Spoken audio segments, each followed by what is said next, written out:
Welcome back to a brand new video of the Targeted Individual Program, Targeted Individual Experience. So got upstairs, was making breakfast, and again, whenever I make breakfast or I'm eating, it's that whole thing that they use the sirens, right? So that they, to again, try to not make you want to eat and shit like that. This is, again, and like I said, I've experienced that, but that never happened. I got home last night, and I got home. I wasn't that hungry. I made some tea, and I had some bread, and because I was going to do my video, so I didn't really want to eat because I've been very gassy, right? So I didn't want to do the video. Next thing you know, you guys are hearing gas or what have you. So I waited till I finished the video, then I went and I got something to eat, right? And again, I test them out just as how they test me out to see what it is that they do. The only how you're going to learn what it is that they do is to study it, expose it. So not only you make others aware of what it is that they're doing, but that when others realize what it is they're doing, they can fight back. Because a lot of this is masked under, trying to criminalize you, right? And you got to understand why they doing it. Why are they doing it? Because they don't do this to most people, right? They don't. So what is it about you that they're doing it to? And it's because, again, you are selected, and it's selected based on a certain criteria, whether they see you as a threat, or whether, again, they have a civilian agent, right? Like in Zoom, I talked about this. In Zoom, you had East German citizens who were part of the spies, the civilian spies for the East German secret police, right? The Stasis. So you had people who would put people in in the Zoom program based off of because they may be interested in your wife or your husband, right? They may be interested in a woman or a man that you may talk to. And I say woman, I mean not to say that you're homosexual, but I mean if you are a woman and another woman is interested in a man that she's interested in or you're interested in, they'll put you into this program. This is if you are a man and you're interested in a woman, let's say you're at a bar in East Germany. See a nice looking woman, you approach her, whereas before another guy approached her and she brushed him off. I'm not interested, but then she's interested in you. That guy will become jealous, find out who you are, and put you in this program. Or even put her in the program, just for the fact that she wasn't interested. Again, but you have to understand human nature, so these things shouldn't surprise you. Right? Human beings are some of the, well, not all, but they're some of the worst. Okay? They're some of the worst.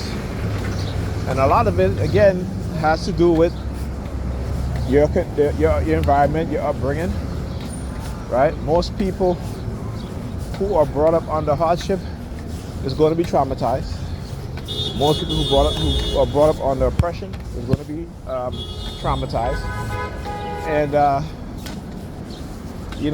most people who are brought up with having less than, are going to be traumatized, right? And see, they understand what it does to the mind. Right? Most people don't. That's why I say psychology. I tell my kids, particularly my son, anybody that I know going to college that takes psychology. It doesn't matter what field you're in.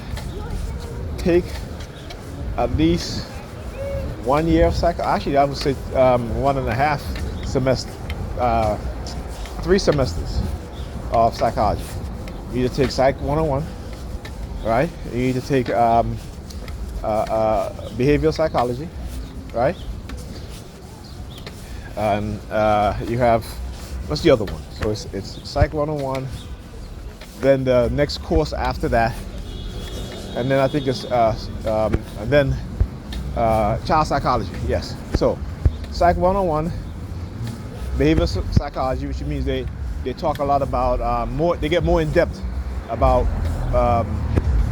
in your there's the traffic division, where they talk more about how social conditioning. They go more in depth about social conditioning, and then take child psychology, because you will have, not say you will, but if you have children, you'll understand what to do, okay, how to raise them, what not to do, and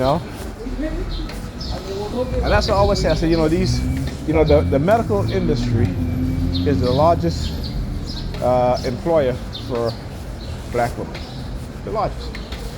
You got more black women who are nurses, who take psychology, and then they don't even use it in their home, to strengthen their family, right? To strengthen their children, right? To use that to build within their children certain things within their.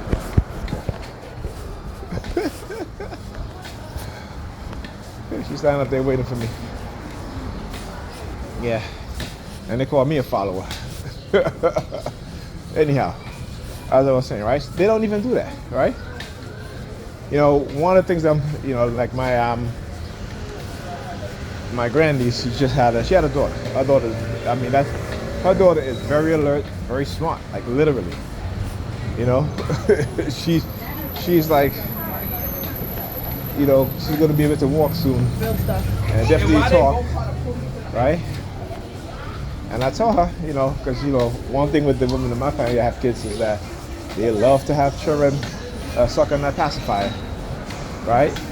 My niece, her daughter, would use a pacifier up until she was 8, 9 years old. I was like, that's ridiculous. Or maybe a little sooner than that, but I know she was 4, 5 using the pacifier. And I'm like, and they don't even understand how that sort of attachment to a pacifier at that age, what it does to the child, to the mind of a child who's going into adolescence, who's going to go into preteen, and who's going to go into teen, even when they get off the pacifier.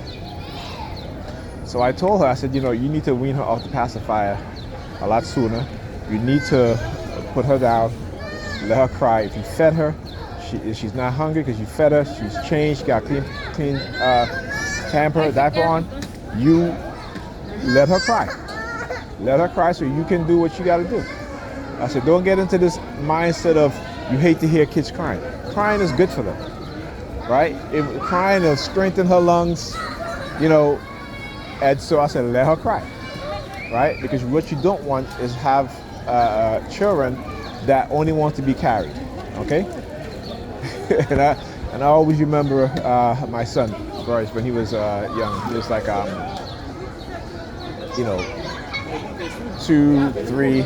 He didn't want to walk, and I would literally put him down. He would be crying. He was walking, walking home in the street, and there's something about carrying, but I'm like, no, you gotta walk, bro. He'll stand up there because he does it with his mom. His mom would carry him all over the place, right? She carried him by hand, and he would literally stop, stay there, cry. That I start walking away. He'll run to me. He'll grab onto my legs. He'll wrap his arms and his legs around my legs, and I'll walk with him just like that. And you'll have these women. There's only the women now. These black women. Why don't you pick the child up? That's abuse. I was like, mind your damn business. Okay, he's fine. Okay, he's fine. Mind your business. Right? And that, I broke that out of him in like a month. Okay? I broke out of him in like a month. Right? So that now when I pick him up or we walking, he walks. And I'll look at him like I said he's tired, then I'll pick him up. But like I always say, you as parents, you have to train your children. You cannot let your children train you. And this is what happens with a lot of black women, is that they let their children train them because they can't be bothered. They don't want to hear their children crying because, again, they're just have this mindset that, I don't have to teach my kids nothing. I don't have to train them in any way. And you see, that's what not having a father in the house does. When you have fathers in the house, they are training their children. Our children needs to be trained. I mean, good fathers, right? So not to say that every father is a good father, but most fathers are good fathers. And most black men who have kids are good fathers, despite what the talking points that these white feminists put in the minds of black women, right? But most fathers, I mean, look, I've been through a lot with both my kids' mothers, right? You know what I'm saying? I mean, they put me through hell, right? But they're fortunate that my mother raised me in the way that she raised me. And again, they'll try to make it seem like I hate my mother. I don't hate my mother, I love my mother. But I understand, because of her religious belief, there's certain things that she didn't tell me. Doesn't mean I hate her for it. It means that I understand. And that's the whole thing, that, when you start to understand how we are conditioned as a people, particularly our mothers, our sisters, our girlfriends, our wives, what have you, particularly they're very religious, you as a man got to be like, okay, well, I have to be that person that's going to have to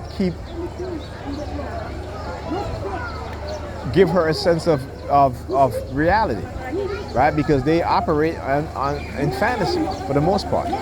Not to say that they're not looking at their reality, they are. What I'm saying is that when they are highly religious, they don't talk about racism, they don't talk particularly to their male children about certain things, right? So there you go. There you go. They don't talk to their children about that. My mother never talked to me about racism. This is why when I started working, I got a job. They wasn't even paying me no overtime. I didn't say anything about it. Right? Now, if I had a father in the home, but I'm saying, everybody's different, situation is different. But most likely, if the father in the home, your father will tell you, hey, that company is not paying you overtime, you don't need to be working for them. They are they are cheating you, they are stealing money from you, and it's against the law to have you working overtime and they don't pay you overtime. That's what I'm talking about. My nephew, right? Construction work, right? Working for his white company. Had him pulling down panels in buildings and homes without any protection. What do you think happened? On the site they had asbestos, and he was pulling on the ceiling and got exposed to asbestos, and now they had to cut out half of his lungs. And my sister wasn't even angry at all. Right? Because to them, like I said, it's okay to suffer because Jesus suffered, even though Jesus never existed. So no matter what type of suffering white people put us through, because they're the ones that are, that have the power in this country, they've taught us that suffering, that what we go through as black people, our suffering, is nothing to compare to Jesus, who is our Savior. Jesus is not our Savior. Jesus is not black people's Savior. Jesus is white people's Savior. And black people need to understand that. Jesus is what they've used to keep us from realizing our reality and from rising up, to look within ourselves and say, no, we're not having this, we're going to do something. So Jesus is white people's Savior, not black people's Savior. All right, talk to you guys in the next video.